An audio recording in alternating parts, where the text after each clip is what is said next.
Eu quero falar com você hoje sobre consequências da incredulidade. Diga assim, consequências da incredulidade.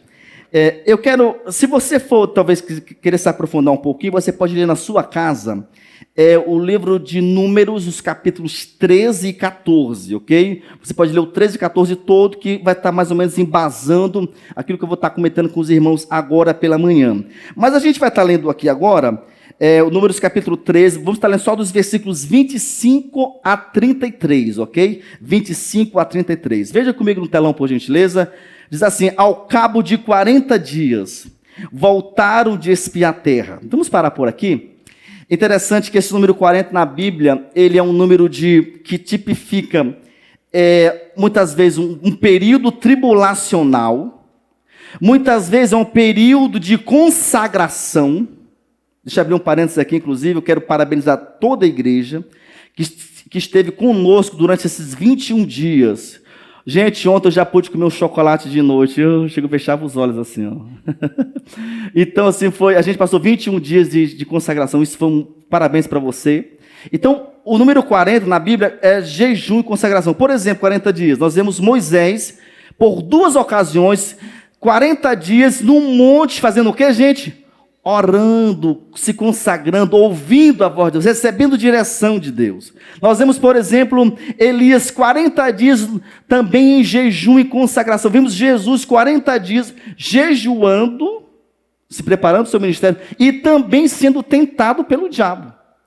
Então, interessante, nesse período de jejum que nós tivemos agora, nós nos consagramos, nós nos aproximamos de Deus, sim, mas nós também fomos bombardeados por muitas coisas. Eu sei que você foi bombardeado, talvez no seu casamento, talvez nas finanças, talvez com um parente, talvez com um vizinho, talvez no trabalho. Então, o diabo não deixa passar em branco. Isso faz parte do processo de jejum. Mas a gente vê aqui, 40 dias, Moisés, ele enviou 12 homens. Vamos continuar o texto aqui agora. Caminharam e vieram a Moisés e Arão, e a toda a congregação dos filhos de Israel do deserto de Parã, a Cádiz. Deram-lhes conta, e eles e toda a congregação, e mostraram-lhe o fruto da terra. Para você entender, Moisés manda 12 homens, só para abrir um parênteses aqui, um homem de cada tribo, eram 12 tribos israelitas, pegou um príncipe de cada tribo, ou seja, não eram pessoas quaisquer, e Moisés envia cada um representando uma tribo para poder, durante 40 dias, espiar a terra prometida, averiguar as pessoas, o local geográfico, as dificuldades, as coisas boas, ou seja, os prós e os contras. E depois disso, a Bíblia diz que esses homens trouxeram relatórios a quem? Para Moisés. Olha só, versículo 27. Relataram a Moisés e disseram: fomos à terra que nos enviaste, e verdadeiramente, o que, gente? Mana, o que? Leite e mel. Este é o fruto dela. Eles trouxeram, gente, um cacho de uva, que a Bíblia diz que eram 2 homens para carregar. Para quem é do interior, você lembra, antigamente a gente carregava aqueles cachos de banana, colocava uma vara, não é isso? Um ficava aqui na frente e outro atrás e o produto no meio. Mais ou menos isso. 2 homens carregando um cacho de uva. A gente vai hoje para o supermercado, compra os cachinhos de uva de 300 gramas, não é isso? 500 gramas. Lá eram 2 homens carregando. Gente, talvez muitos quilos. O povo, porém, olha só o relatório dele, versículo 28. O povo, porém, que habitava nessa terra é poderoso. As cidades muito grandes e fortificadas. Também vimos ali os filhos de Anak.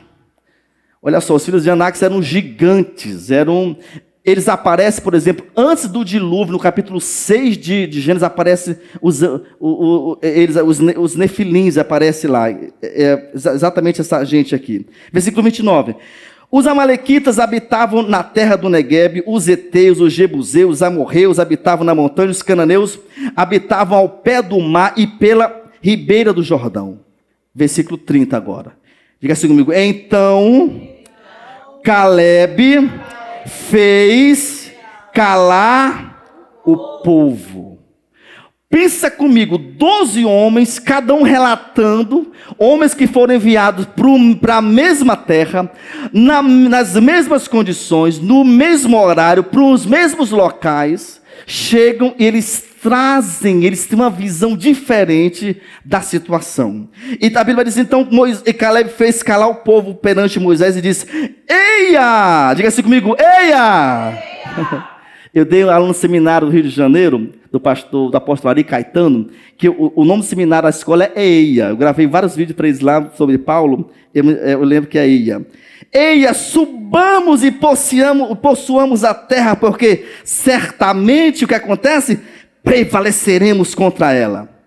Porém, os homens que estavam com ele, que tinham subido, ou seja, os 10 homens, só tira-se aqui dessa história, Josué e Caleb, Josué representando a tribo de Efraim, Caleb a tribo de Judá. Diga assim, eu sou descendente da tribo de Judá.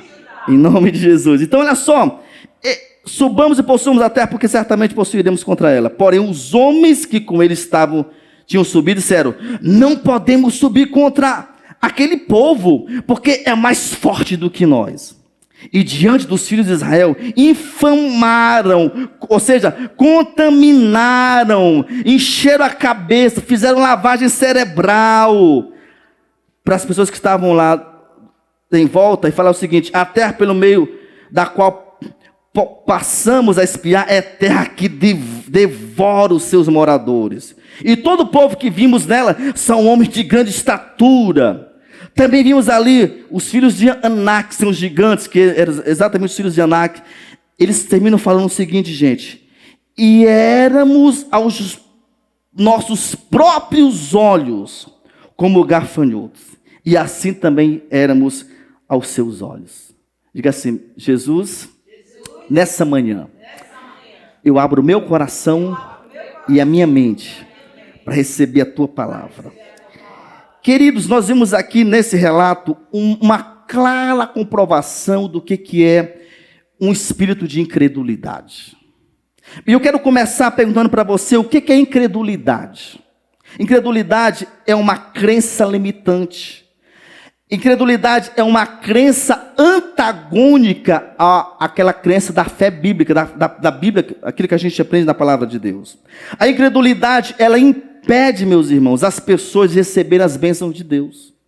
É interessante que quando a gente examina as Escrituras, a gente observa que esses 12 homens estão todos na casa de Deus, todos eram crentes, eram príncipes e princesas de Deus. Claro, lá eram homens, aqui a gente tem homens e mulheres, príncipes e princesas, mas que eles tinham uma perspectiva diferente, uma leitura diferente diante das circunstâncias. Isso aqui é muito forte, por quê? Porque a terra prometida, gente, era um ambiente de mudança. A terra prometida era um ambiente de prosperidade, era uma terra de promessa de Deus. A Bíblia diz que Jesus, ele é da tribo de Judá. Diga assim, eu vou usufruir das bênçãos da terra prometida. Agora, o que é a terra prometida? Claro que, em linhas gerais, é exatamente o céu, onde nós estamos buscando Jesus para que a gente possa ir para lá. Mas a terra prometida também pode ser para você uma promessa de Deus. Talvez pode ser para você uma bênção que você procura tanto de Deus. Por exemplo, a terra prometida, o milagre, terra prometida que equivale a milagre. O milagre que Abraão e Sara precisavam era o que, gente? Um filho. O milagre que esse povo precisava aqui era o quê? Era uma terra que pudessem trabalhar e ser prósperos, serem muito abençoados. Qual é a terra prometida que você precisa? A gente vai aprender que nessa manhã é importante ter alguns cuidados para que a gente possa ter acesso a essa terra que mana leite e mel. Diga assim, eu vou ter acesso à terra que mana leite e mel. Primeiro ponto de hoje, a incredulidade, ela é contagiante. Irmãos, é interessante, depois de 40 dias, os espias voltam e pensa comigo, todo Israel, ou pelo menos uma boa parte deles, sentados, aquela multidão de gente, para ouvir os relatórios, para ter o feedback de como que foi essa espionagem, vamos dizer assim, essa averiguação da terra prometida. Isso aqui é muito interessante, quando a gente observa, todos eles não negaram, em hipótese alguma, gente, o valor agrícola da terra. Eles falaram, realmente a terra é uma terra que manda leite e mel. Realmente está aqui, Moisés, está aqui, povo. Olha o tamanho desse cacho de uva. Realmente é muito promissor o negócio. Realmente a gente consegue prosperar. Mas eles também fizeram algumas ressalvas. E aqui eu quero falar para você que nós, diante das dificuldades, nós não podemos nos esconder, não podemos também olhar para os problemas e fazer que eles não existem. A gente tem que saber que eles existem, mas cuidado com as ressalvas. Então o povo de Israel, esses 10 espias, quais foram as ressalvas? Primeiro, eles falaram, olha, as cidades são grandes e fortificadas. Talvez você não entenda o que é essa questão de fortificada. Para você ter uma noção, existem algumas cidades no passado. Jericó, por exemplo. Jericó é a cidade mais antiga do mundo. Eu tive com a Andresa a alegria de estar lá. Ninguém sabe se é. Os guias dizem que é o mesmo local. E lá dizem que em Jericó eram tão largos os muros que se passavam carros e carroça por cima do muro. Você vê isso nos filmes épicos. Então eram muito largos. Então o que eles observam? Gente, as cidades lá são cidades fortes. Ou seja, aqueles muros ali, para a gente poder derrubar aqueles muros ali, são coisas fortes. Então isso é uma ressalva. Gente, quando eu faço ressalvas exageradas dos problemas, essas ressalvas, elas minam a minha fé. Outra ressalva que eles fizeram, olha lá tem gigante. Então o problema não é só a parte estrutural dos muros das cidades. O problema é que lá dentro tem homens, os nefilins. Gênesis capítulo 6. Os descendentes, homens gigantes, fortes. Por exemplo, só para você ter uma noção, Golias é descendente da tribo de Anak, desse pessoal aqui. Então eram homens gigantescos. Então o problema é esse. Agora olha só, a Bíblia diz que esse relatório, gente, contaminou todo o povo. Ao ponto, eu não vou ler para vocês, mas vocês podem notar aí no capítulo 14, versículo 10 de Números, a Bíblia diz que o povo fica tão agitado que eles partem para matar Caleb. E a Bíblia diz que só não mataram porque a glória do Senhor apareceu. Para poder proteger o quê? Caleb. Entenda comigo, como que o espírito de incredulidade é contagiante. Você já esteve perto de pessoas que você chega todo animado, aleluia, estou animado, cheio de Jesus, vou trabalhar, vou prosperar, a minha família vai ser salva, você está todo animado. Aí você chega perto de alguém e fala o seguinte, olha, as coisas estão difíceis, hein? O governo aí está, inflação, hein? Taxa de desemprego, confusão, hein? Você viu que aquilo? Você viu no jornal? E depois parece que a gente fica assim. A gente estava assim, ó, né? Ó. Depois você começa a fazer assim, ó. Né? Aí depois você termina assim, ó. Porque, gente, esse espírito de incredulidade, é verdade. Alguém já passou por isso? Eu já passei por isso. Mina. Parece que é como se fosse uma virose. A gente está no ambiente de pessoas gripadas, você começa a espirrar também porque você recebe aquilo ali. Então observe comigo, esses 10 conseguiram contaminar tanto o povo que quase que tinha uma tragédia contra a vida de Caleb, que era o protagonista, que era quem estava realmente levantando a bandeira, nós vamos conseguir, a gente vai dar a volta por cima, vai dar certo. Olha que coisa forte. Irmãos, esses 10 espias, eles desencorajaram o povo de acreditar nas promessas de Deus. Cuidado com quem está em nossa volta. Às vezes você fala o seguinte, olha, eu vou prosperar, eu vou comprar um carro novo, eu vou casar com uma mulher bonita, igual eu casei com a minha aqui, ela estava até com sono agora. Ela estava assim, ó, ela fechou a boca. Então, você pode falar isso, às vezes as pessoas podem pensar assim, quem é esse cara? Que isso? Não vai conseguir, não. Irmãos, olha só. Nós conhecemos, por exemplo, em prosperidade financeira, nós conhecemos pessoas, eu e minha esposa já comemos pessoas, também a pastora Angélica também, que tinham 100 e poucos reais na conta. Só lembra, pastora Angélica, daquela pessoa? Certa feita, dias atrás, algum tempo atrás aí, não vou falar quando foi, essa pessoa abriu para mim e falou assim, Walter, deixa eu te falar uma bênção. Essa pessoa abriu o aplicativo e tinha, gente, quase 200 mil reais. E falou assim para mim, olha, isso aqui está só começo, eu estou com tanto e tanto e tanto que eu vou receber ainda pela frente. Gente, Deus é um Deus que vira a chave. Agora, o que acontece? Eu não posso olhar para os gigantes, para os filhos de Anak, para os problemas, e ter aquilo como algo determinativo para a minha vida. A Bíblia diz que Caleb não teve essa visão. Então, olha só, a incredulidade de uma pessoa pode levar outra a perder ótimas oportunidades. Então, isso é algo muito sério, porque nós temos que ter cuidado, que isso pode fazer com que a gente atrase muito a nossa vida. Por exemplo, a incredulidade pode levar alguém à estagnação pessoal. A pessoa está numa sequência de crescimento estudantil, crescimento financeiro, espiritual, matrimonial, e quando eu começo a ter incredulidade, eu começo o quê? A parar no tempo. Você já viu pessoas que pararam no tempo? Você fala assim, poxa, a pessoa estava e a gente olha para 5 anos atrás, estava tão acelerado, e hoje você vê estar no mesmo local. Muitas vezes isso é o quê? Isso é a incredulidade que prende a pessoa em momentos circunstanciais. Veja comigo, por exemplo, diga assim comigo, a incredulidade enxerga os obstáculos.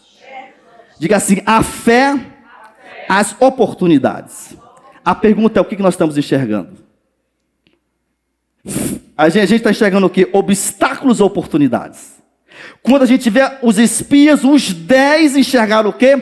Problema sério. Tem popularmente uma frase aí, caixão vela preta. Se for, já era. O pessoal fala por aí, né? 10 enxergaram o quê? Problema sério.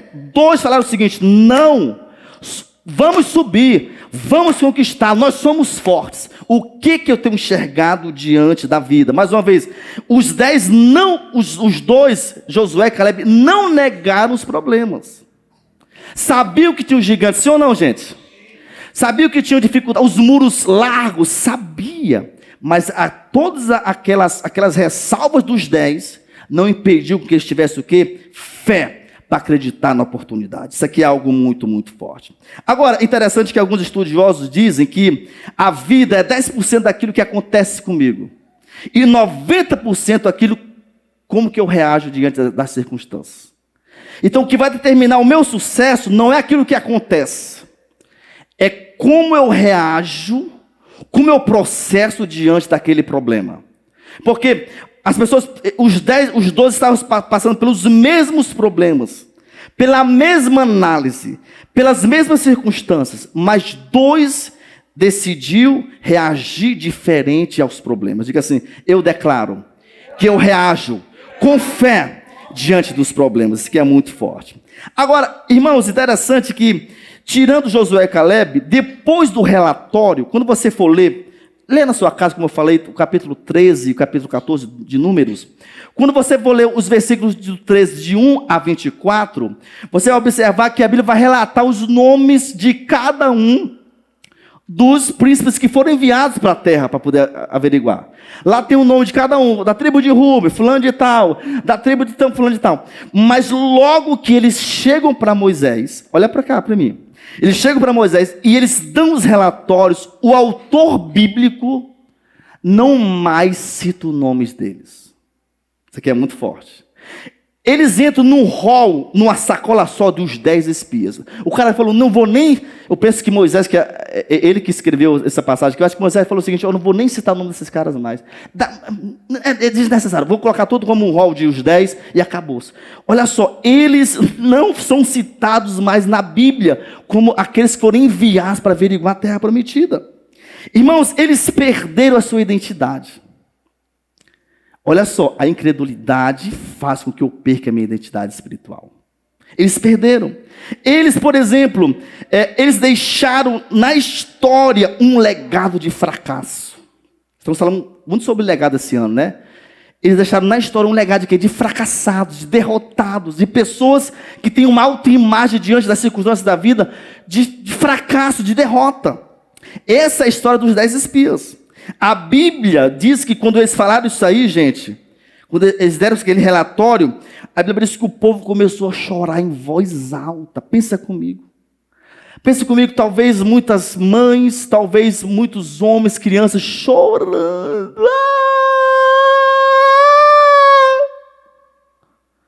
Porque eles trouxeram eles contaminaram, eles contagiaram com uma visão pessimista, limitada, fracassada, aqueles irmãos que não tinham ido ver a terra. Então, isso aqui é algo muito sério. Ponto 2, é o último ponto de hoje. Não vou acabar ainda, tá, gente? Ponto 2, nas dificuldades, ative a sua fé. Fala para quem está do seu lado, diga assim, nas dificuldades, continue, ative. Irmãos, olha só o que Caleb falou diante daquela comunicação dos 10 espias. Veja comigo agora no versículo 28. Está no telão? Está no telão? Ok? Então Caleb fez calar o povo perante Moisés e diz: Eia, subamos e possuamos a terra, porque certamente prevaleceremos contra ela. Irmãos, que fé ativa. Não é assim, ó, vamos subir que talvez, não é, diga assim comigo, não é talvez, não é quem sabe, diga assim, certamente, certamente prevaleceremos. Essa é o coração de quem tem fé ativa diante das dificuldades. Certamente nós prevaleceremos. Gente, Caleb tinha um outro espírito. Ele tinha um espírito diferente das pessoas que o cercavam. Ele tinha uma fé e esperança autênticas. Isso aqui é muito forte. Os 10 espias não deram, interessante que eles não se deram por convencidos. A Bíblia diz, olha só o que eles falaram. Veja comigo, no último versículo que a gente leu. Eles falaram, e éramos aos nossos próprios olhos, como quem, gente? Gafanhotos. E também éramos aos seus. O problema, olha só, o problema não era só os inimigos olharem eles como gafanhotos. O que é gafanhoto? A figura de uma pessoa fracassada, uma pessoa derrotada, uma pessoa que tem pouca força, que tem pouca resiliência. O problema não é só eles, os de fora, olharem para os de dentro. O problema é que os de dentro falavam o seguinte, olha, nós somos gafanhotos. Nós somos fracassados. Nós somos o quê? Limitados. O que a gente observa aqui? Um problema sério de autoimagem. Quando as pessoas se olham no espelho da vida, o que elas enxergam? Demolidores de gigantes ou fracassados? Diga assim, eu sou demolidor de gigantes. Interessante, não está na Bíblia, eu não coloquei no telão, mas você pode notar aí, Provérbios 23, 7 diz o seguinte, porque como imagina em sua alma, assim ele é. Diga assim, como imagina em sua alma, assim ele é. Os homens falam o seguinte, nós somos gafanhotos, nós somos derrotados, fracassados, limitados, pequenos, fracos, vencidos. O provérbio faz o seguinte, se você se olha para a vida assim, você é assim. Mas diga assim, mas eu pertenço à tribo de Judá. Eu quero contar uma historinha para você. Diz que tem uma história de um homem que ia se aproximando de uma fazenda.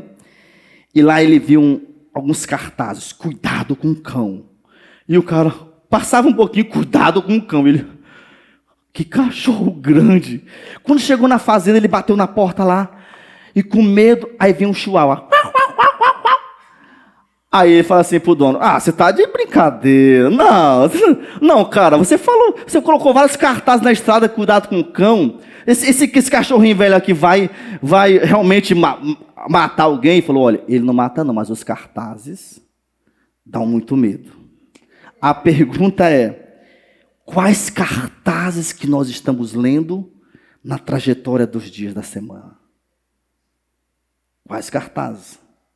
Quem tem lá? Gente, sabe o que acontece? Muitas vezes os latidos são maiores do que os animais. Muitas vezes a gente olha para a vida e começa a perceber problemas que a gente acha que é tão grande quando chega. Fala, meu Deus, é tão simples. E por que eu olhei para aqueles cartazes, para aqueles avisos? O que é cartaz? Cartão de crédito para pagar. Aluguel para pagar. Vencer um pecado de pornografia. Salvação de um parente. São cartazes que eu vou lendo. E quando eu chego perto, quando eu consigo, poxa, meu Deus, eu pequei.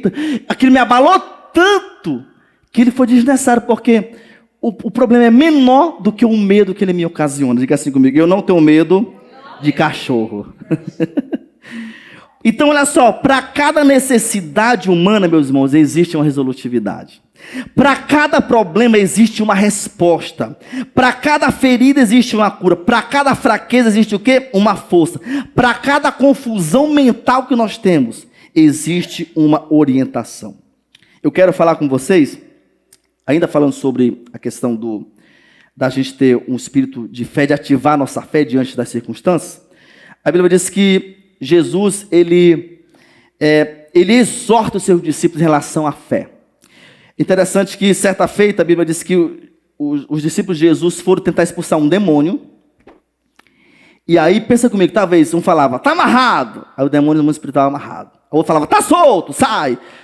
E ficava aquela bagunça. E a Bíblia diz que eles não conseguiram expulsar o demônio. Você pode ler esse relato em Marcos capítulo 9, se você quiser observar depois. Marcos 9. E a Bíblia diz que o pai daquele garotinho chega e fala para Jesus, Jesus, olha, eu já levei o meu filhinho que está... A Bíblia diz que aquela criança, aquele jovem, quando estava possesso, a Bíblia diz que o demônio jogava ele no fogo e na água para matar. Irmãos, pensa comigo. Esse garotinho tinha cicatrizes ou não? Meu Deus. Jogava no fogo, daqui para o pai tirar. Esse menino, fisiologicamente, esse menino era possivelmente todo estranho. Queimaduras. E a Bíblia diz que ele fala o seguinte, olha, já levei para os teus discípulos e eles não conseguiram expulsar. Aí Jesus fala, Marcos capítulo 9, versículo 10, veja comigo na NVT, nova versão transformadora, está no telão aí. Jesus fala, geração incrédula, até quando estarei com vocês? Até quando terei que suportá-los? Traga o menino para cá. Jesus se revolta. Jesus se revolta, fica revoltado com a situação. Mas a Bíblia diz que quando Jesus fala isso aí, o pai pergunta, Jesus, tu podes curar? Veja comigo no telão de novo, Marcos 9, 23, 24. Aí Jesus responde, se puder, perguntou Jesus. Diga assim comigo, tudo é possível para aquele que crê. Levante suas mãos e diga assim, eu creio, Jesus. Diga assim, tem muitos inimigos, tem muitas dificuldades, mas eu decido crer em nome de Jesus. Ele falou o seguinte, tudo é possível ao que crê. No mesmo instante, veja comigo, o pai respondeu, eu creio, mas ajuda-me a superar a minha incredulidade. O pai vai até Jesus, pede para ele fazer, mas fala o seguinte, se tu pode por quê? Poxa, 12 não conseguiram, Jesus. 12 fracassaram. Tu podes? Será se tu podes? Jesus exorta, se pode, se eu posso, se. Partícula condicional? Não é assim não. Olha só, tudo é possível àquele que crê. Aí, olha o que acontece, meus irmãos. A Bíblia fala que Jesus chega e ele expulsa o demônio do garoto. Expulsa, sai, o demônio sai. Os discípulos depois procuraram Jesus. E começaram a interpelar. Jesus, vem cá. Não. Qual foi a mágica?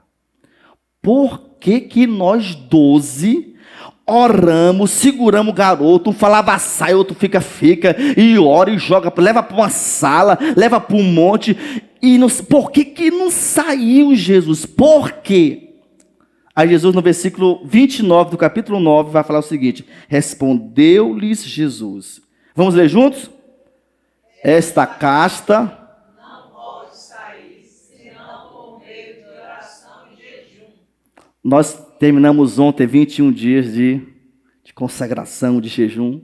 Temos alguns irmãos e algumas irmãs mais magros, mais bonitos. Olha só. É interessante que a casta, eu quero que você observe algo interessante aqui. A casta que Jesus fala aqui não se refere aos demônios.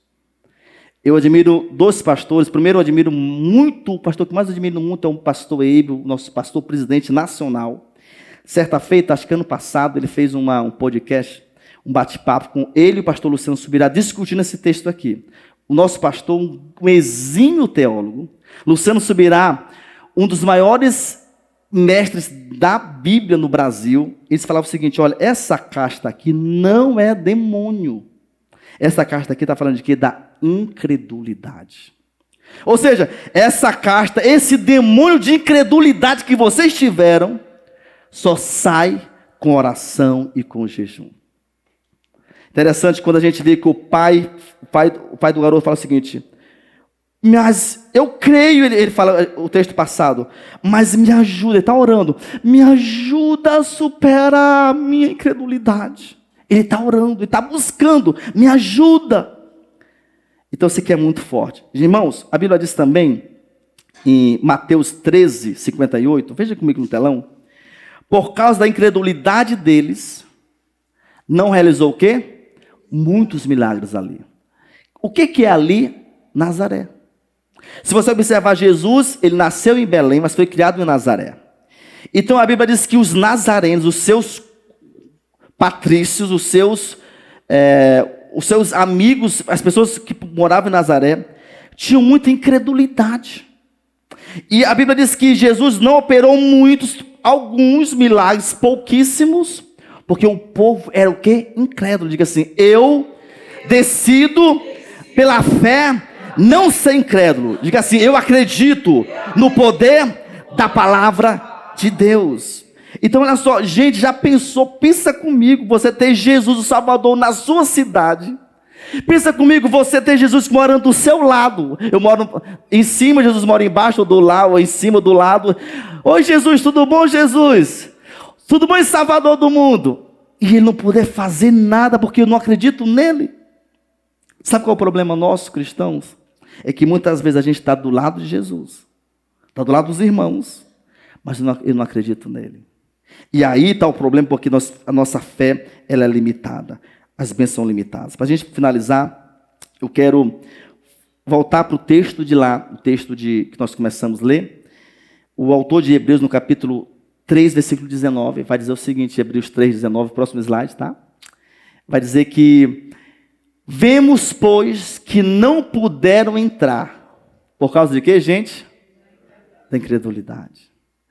Olha só, a Bíblia diz, irmãos, que todos que saíram lá do Egito, somente Josué e Calebe, dos que saíram, entraram na terra prometida.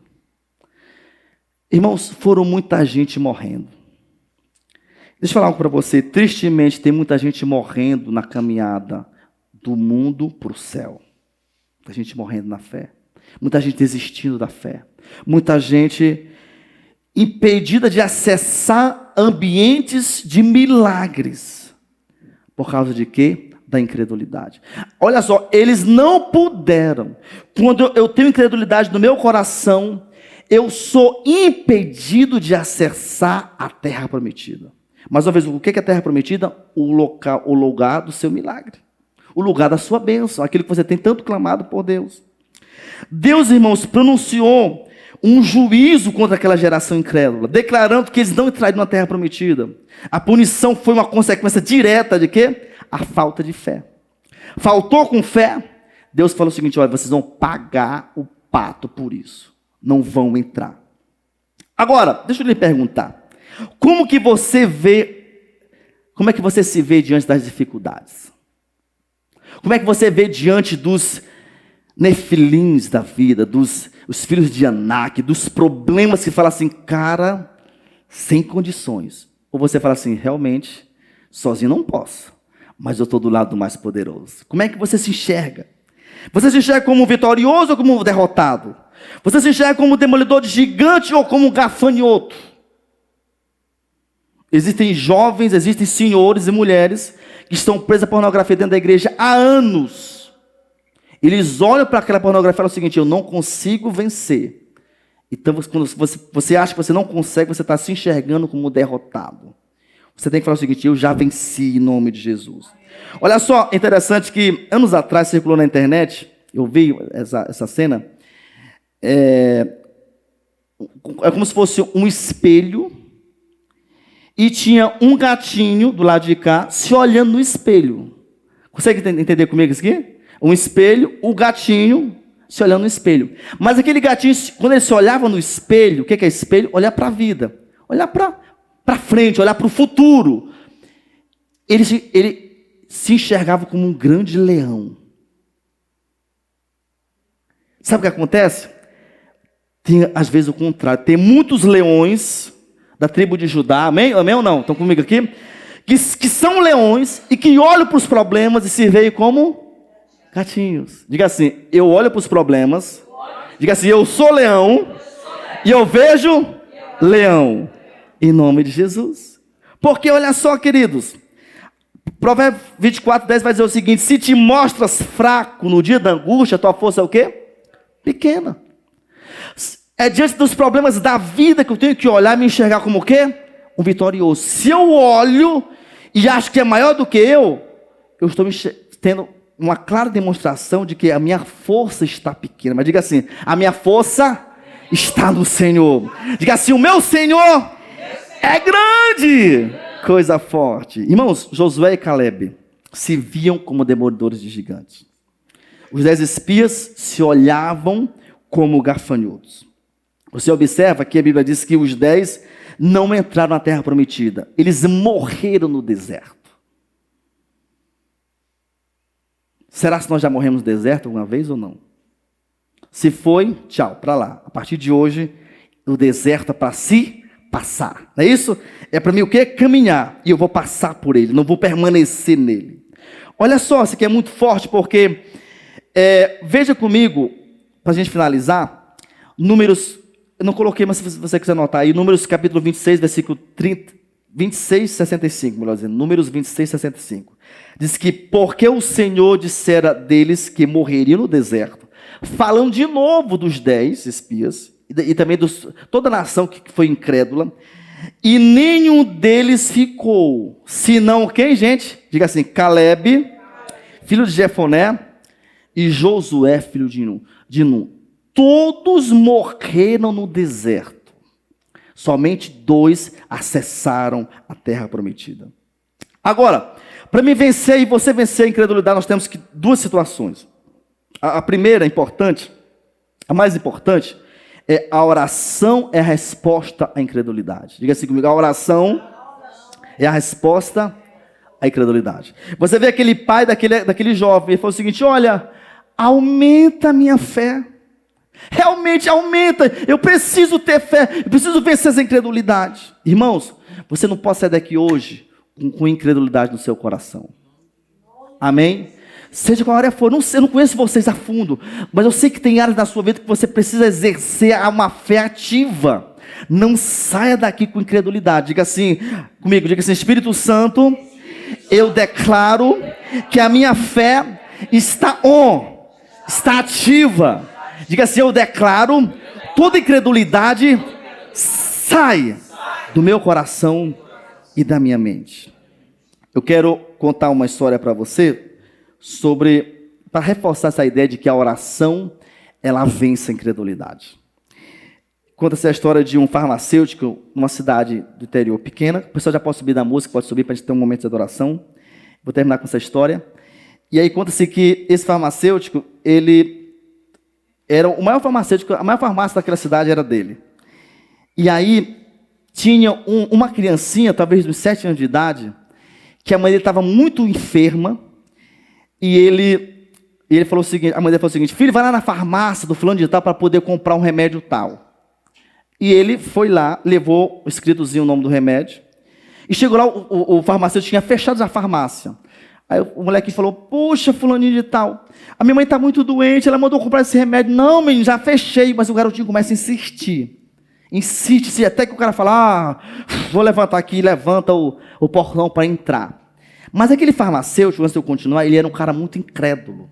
Ele era um ateu, não acreditava em Deus. Deus para ele, Bíblia, nada. E ele entra naquela farmácia, ele nem liga as lâmpadas. Ele vai lá, mais ou menos lá onde fica o local daquele remédio que tinha de cabeça, vai lá no escuro, pega, e pega o dinheiro, menino, vai lá para tua mãe. E o moleque sai correndo aqui, olha aqui para mim, correndo com o remédio, para entregar para minha mãe, para passar aquela dor. E aí, depois que ele some, que ele vai embora, o farmacêutico fala, cara, será que eu dei o remédio certo? E aí, aquilo incomoda ele vai, ele abre, ele liga a lâmpada, e ele percebe que ele deu um medicamento totalmente errado. Se aquela mulher tomasse, ela iria morrer. E agora o ateu começa, porque muitos ateus são assim, né? Eles não são ateus, eles são à toa, né? Então eles começam a falar, e agora? Deus não existe, mas Deus, aí ele se ajoelha, fala o seguinte: Deus, se tu existe, eu peço que essa mulher não tome esse remédio, ou o que acontece, qualquer coisa, que essa mulher não tome esse remédio, para essa mulher não morrer, porque como é que eu vou ficar nessa cidade? E ele está orando, o ateu começa a chorar desesperado. Aí, depois, o que acontece? A mulher aqui em volta: tio, me desculpa, por favor, eu estava correndo muito, e eu tropecei e quebrei o remédio da mamãe, você pode me dar outro, por favor? Aí o ator levanta, fala: meu Deus, obrigado, meu Deus. Claro, filho, eu vou te dar outro remédio, sim. Entenda que o que cura a minha incredulidade é a minha oração. Aquele ateu falou o seguinte: olha, só posso me apegar com Deus. E Deus operou um milagre. Então eu quero liberar nessa manhã, pela fé em Jesus. Nós estamos diante de um ambiente de milagre.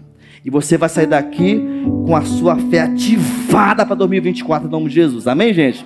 Fiquem em pé agora, eu quero orar com você. Vamos ter um tempo de adoração. Eu quero que você ore, Deus, você fala assim: Deus, eu quero que o Senhor gere em mim uma fé dos 2 espias. Se você sente que você talvez está com, às vezes chega perto de você aquele ambiente dos 10 espias e fala: não, eu não sou incrédulo, eu sou crente, eu acredito em Jesus, em nome de Jesus. Vamos adorar o Senhor agora, feche seus olhos. Obrigado, Jesus.